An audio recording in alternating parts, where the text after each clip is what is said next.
Kinshasa, Lubumbashi, Matadi, Goma, Mbandaka, Bukavu, Kisangani, Mbujimai, Kenge. iWeb, l'information pour vous et avec vous En toute objectivité, À vous la parole. iWeb. Merci de suivre Top 15. Ces nouveaux numéros, je reçois le secrétaire général de l'ECID, les professeurs Devos Kitoko. Top 15. Bonjour CG. Bonjour madame. Et c'est la première fois de participer dans cette émission Top 15. Je vous souhaite déjà d'être le bienvenu. Alors, on va commencer par la première question. Moi, je me pose une question qui me revient tout le temps. Pourquoi vous avez choisi de rester près de Martin Fayulu? Merci beaucoup madame pour votre première question. Je dois vous dire sincèrement et clairement que je n'avais pas fait le choix de rester à côté de Martin Fayulu.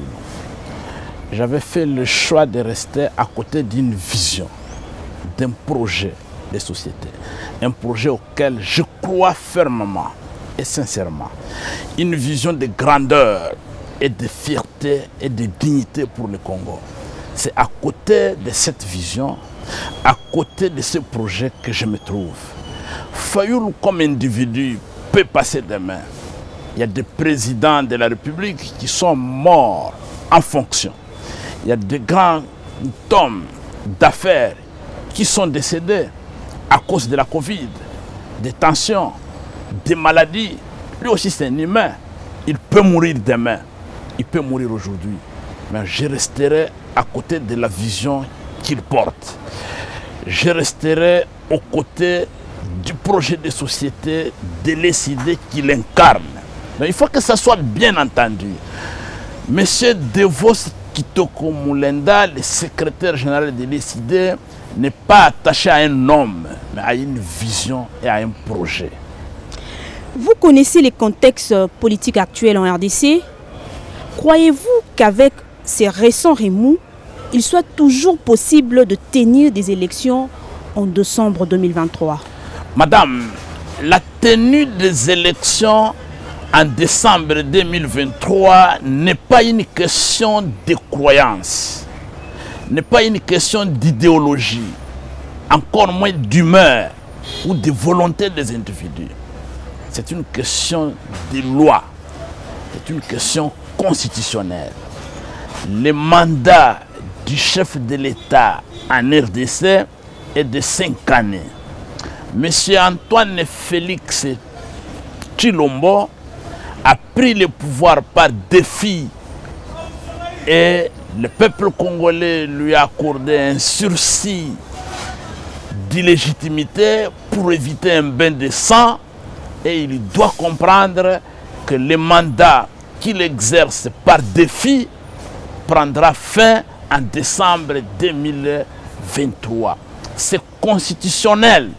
Donc, moi je ne crois pas, comme vous le dites, mais j'ai foi dans les textes de notre pays et dans la fermeté, la conviction de notre peuple que s'il y a des gens qui pensent qu'ils ne vont pas organiser les élections, nous allons leur imposer l'organisation de cette élection. Imposer l'organisation? Mais oui, madame, les pressions que nous exerçons chaque jour, les pressions que la communauté nationale et la communauté internationale exercent pour que les élections aient lieu ont un caractère impératif.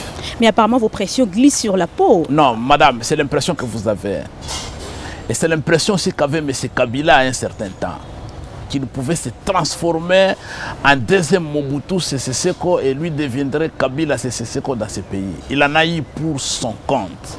Il est parti, larmes aux yeux, mais il est quand même parti.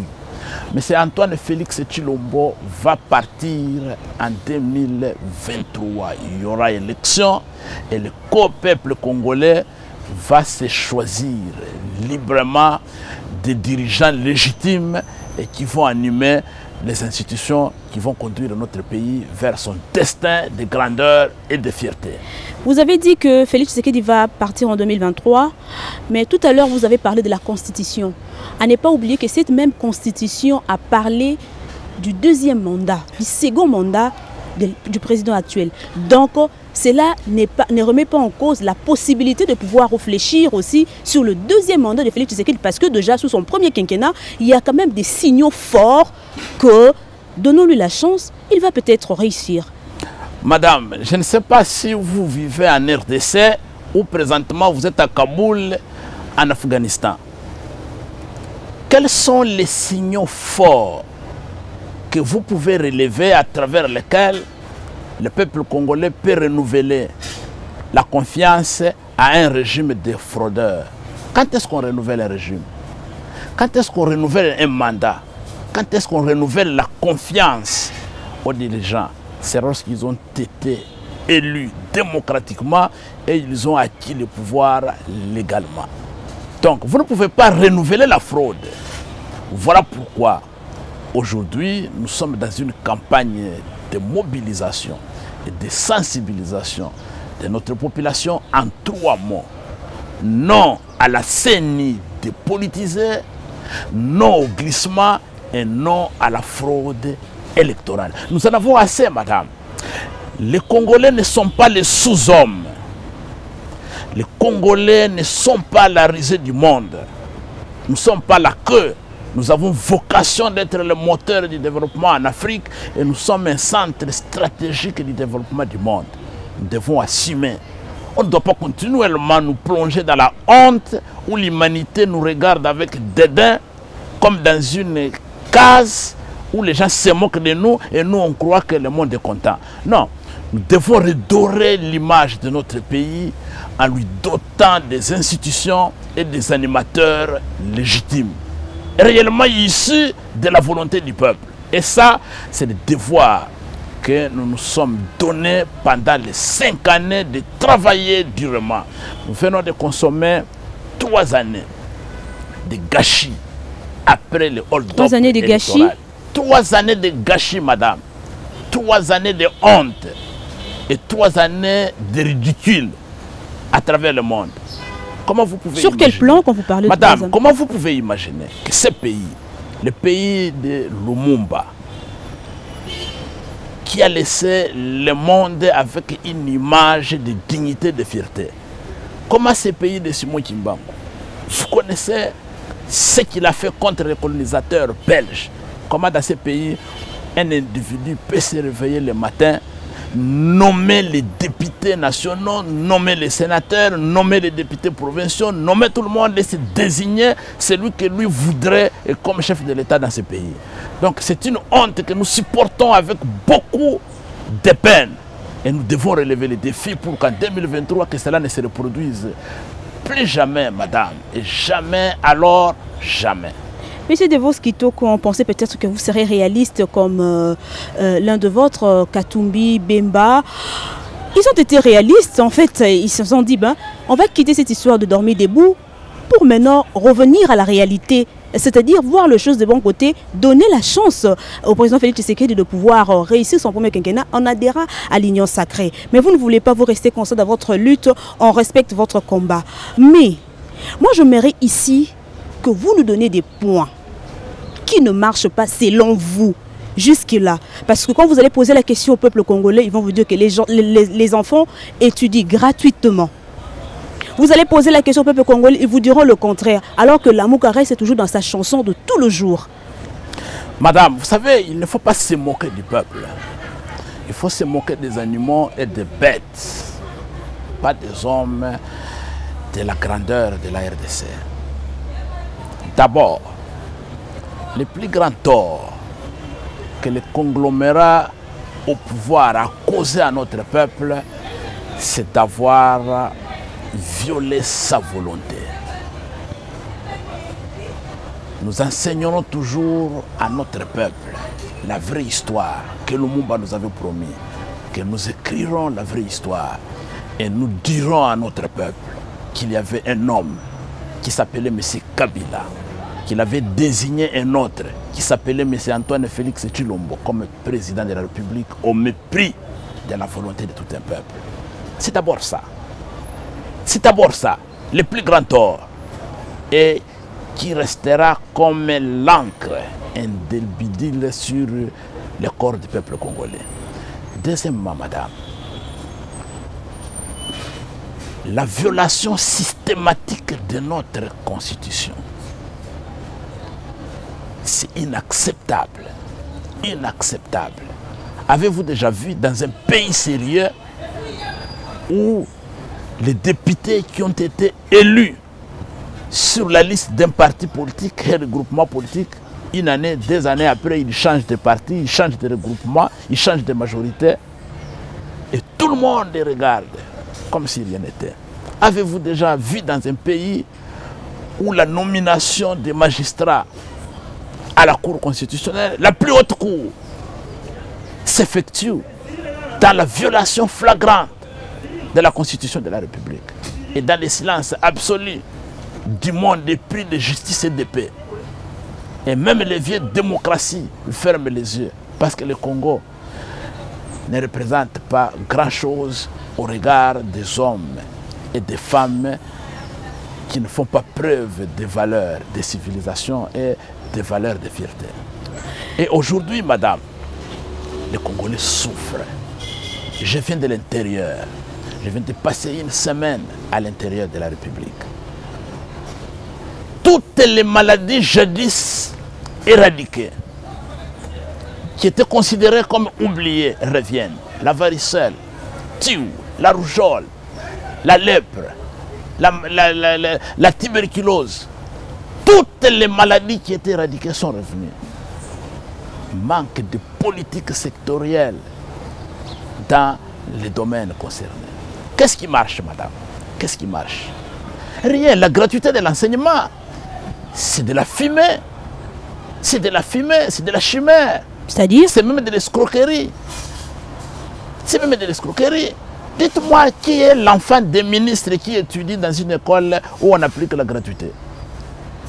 Donnez-moi les noms des ministres ou d'un PDG d'une entreprise, directeur général d'une entreprise, et voire même des députés nationaux et provinciaux, donc des cadres politiques, qui étudient à Maloueka, à Sangamamba, à Mokali et partout, dans des écoles qui sont considérées comme des taudis. Vous entrez dans une école, vous êtes moins que dans un champ de patates douces, où les étudiants, les élèves plutôt, bondés devant un maître mal payé, et vous avez 120, 130, 90 élèves dans une classe. Donc, madame, c'est un génocide intellectuel qui est en train de se dérouler dans ces pays.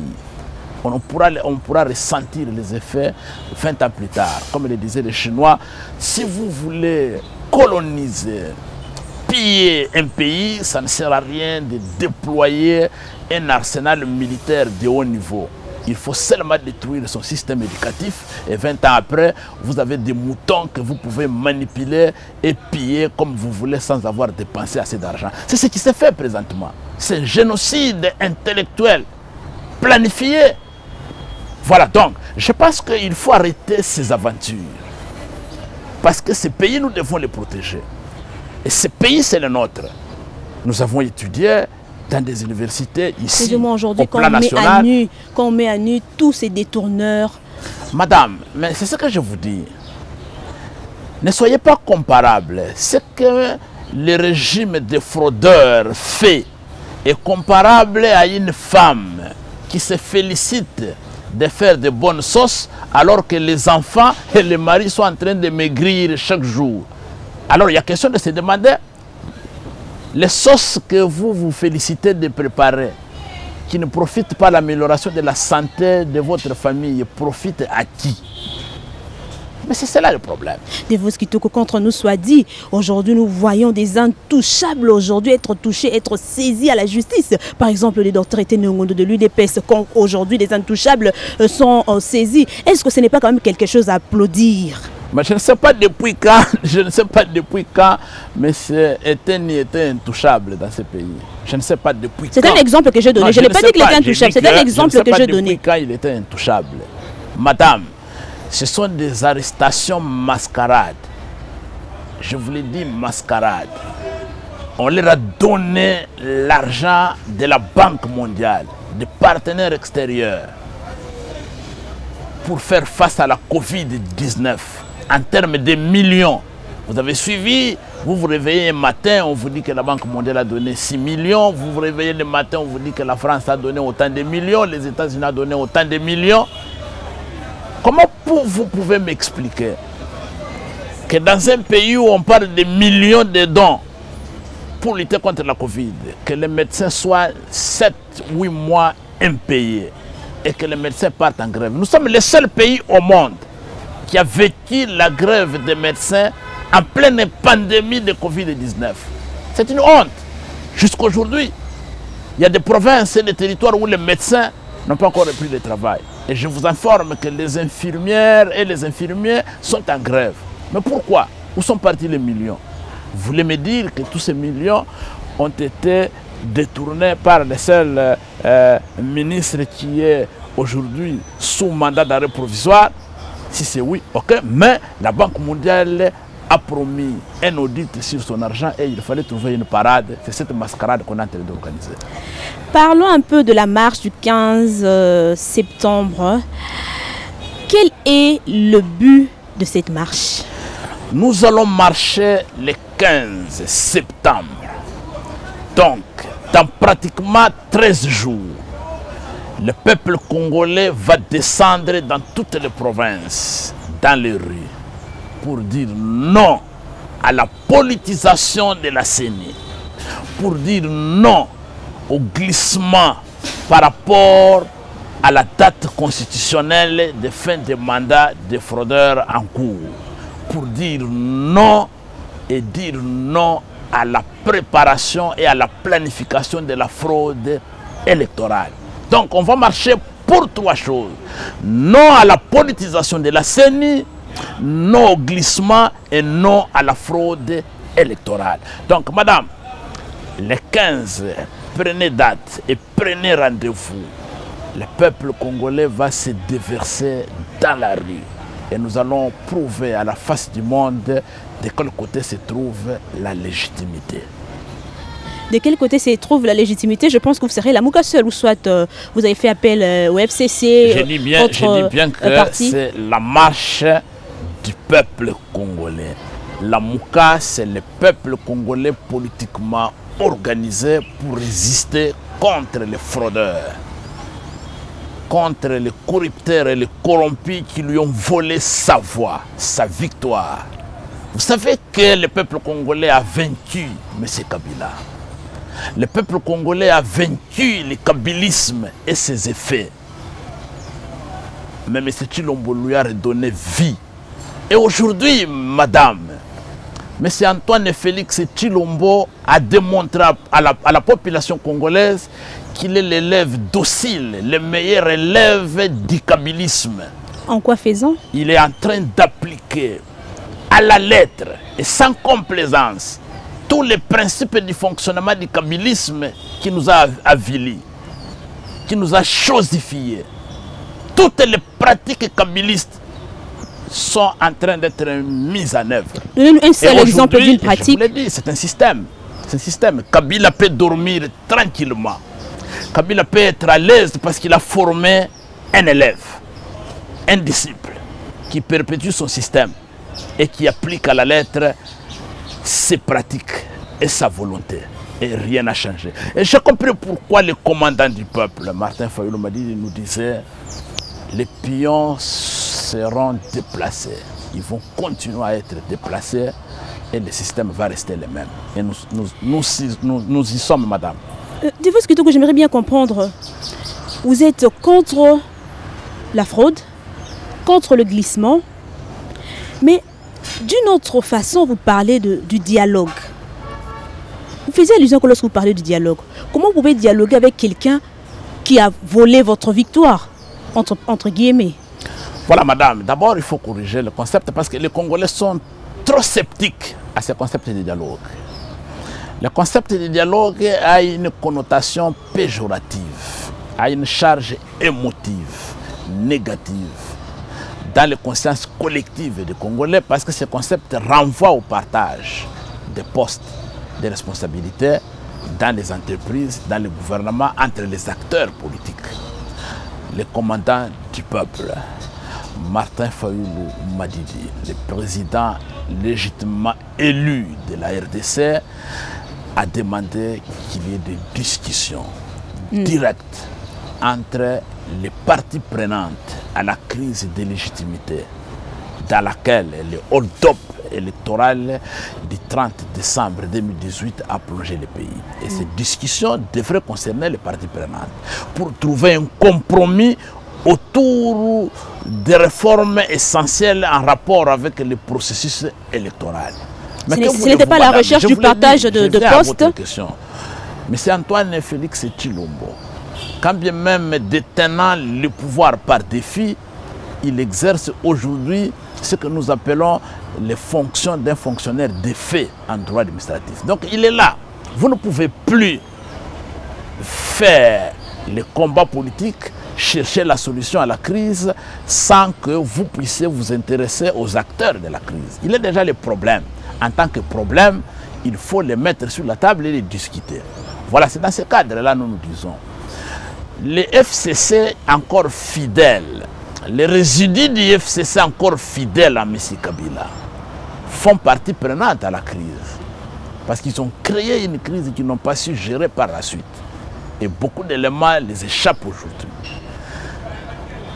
L'union sacrée de la nation, qui est un conglomérat de transhumants du FCC, auquel il faut associer les caches et les débauchés de la coalition Lamouka, c'est aussi une partie prenante à la crise.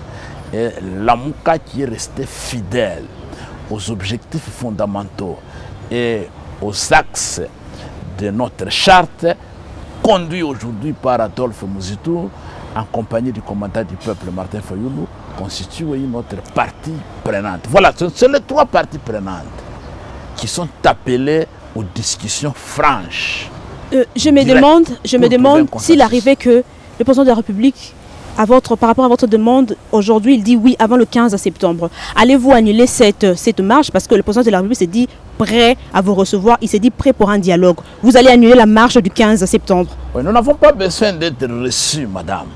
Nous avons besoin de discuter. Nous avons besoin. C'est ça, c'est dans ce cadre. C'est ce que j'ai dit. J'ai dit que si M. Antoine Félix Tshilombo accepte les discussions pour qu'on trouve un compromis, le peuple congolais ne va pas continuer la pression. Le peuple congolais va suivre, si il est de bonne foi ou pas, le déroulement des discussions que nous allons engager. On ne peut pas chercher une chose et son contraire à la fois. Donc, nous sommes sincères par rapport à notre engagement. Nous avons besoin de discuter pour trouver un consensus national pouvant nous éviter la politisation à outrance de la CENI, les discussions pour éviter la fraude électorale et les discussions pour nous rassurer que les élections vont se tenir dans les délais constitutionnels. Voilà pourquoi demain, le 3 septembre, la coalition Lamouka va présenter le calendrier électoral. Et ce calendrier que nous allons présenter va démontrer étape par étape ce qu'il nous reste à faire pour qu'en 2023 décembre, que nous puissions mettre fin à cette honte nationale d'un conglomérat de fraudeurs et des aventuriers qui ont pris le pays en otage et aujourd'hui ils sont en train de marcher comme dans un territoire conquis. C'est la fin de ces top 15, M. Devos Kitoko. La dernière question, votre réponse sera aussi votre mot de la fin. Selon vous, on vous a volé la victoire, votre victoire de 2018. Vous n'avez pas pu arrêter cela. Croyez-vous que c'est la pression que vous allez mettre aujourd'hui va arrêter ce que vous appelez glissement, ce que vous appelez fraude? Madame, il faut d'abord un rectificatif. Il faut rectifier certaines choses. La victoire qui a été volée par le conglomérat au pouvoir n'est pas la victoire d'un individu. Ce n'est pas la victoire de Martin Fayoulou. Ce n'est pas la victoire de Devos Kitoko ou de quelqu'un d'autre. C'est la victoire du peuple qui a été volée. C'est le peuple congolais qui a été victime d'un braquage électoral de la part de M. Kabila au profit d'Antoine Félix Tshilombo. Ça, c'est la première précision. Deuxième précision.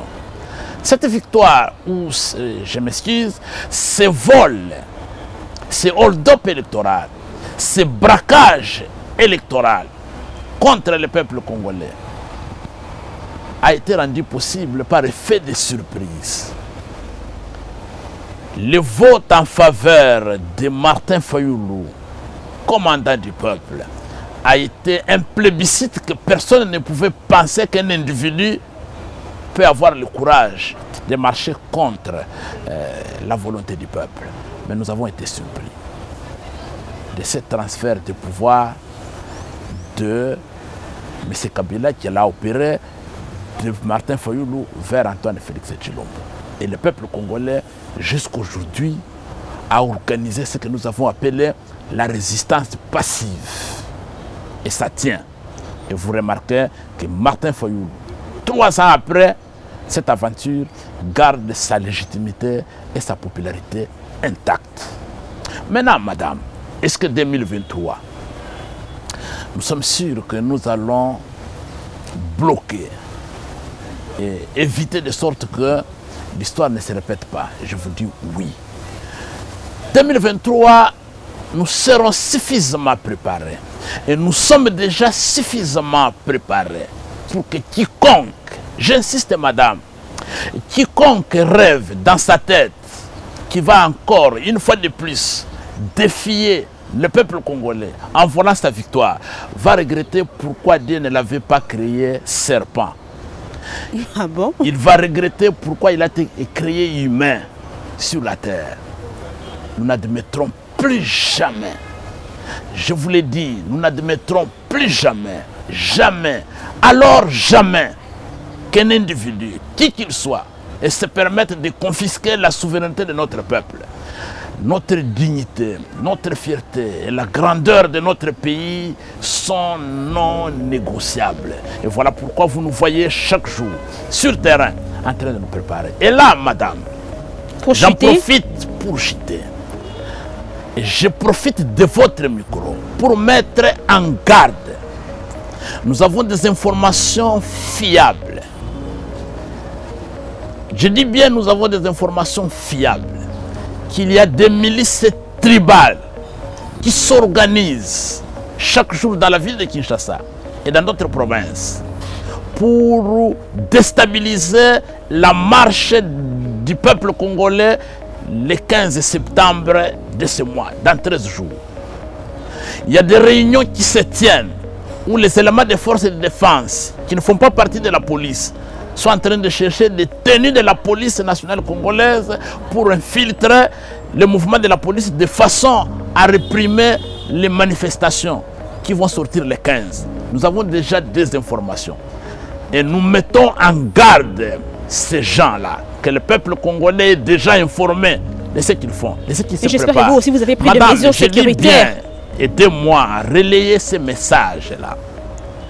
Le général Silvano Kassongo, qui est le commissaire général de la police pour la ville de Kinshasa, doit prendre ses responsabilités. La violence légitime est le monopole de l'État pour sécuriser l'ensemble de la population au nom de l'intérêt général. Il n'appartient pas à un groupe tribal, il n'appartient pas à un parti politique de s'ériger à des instruments de dictature au profit d'un individu pour empêcher le peuple à manifester pacifiquement. Et je crois que je vais continuer à dénoncer aussi longtemps que les informations vont continuer à nous parvenir.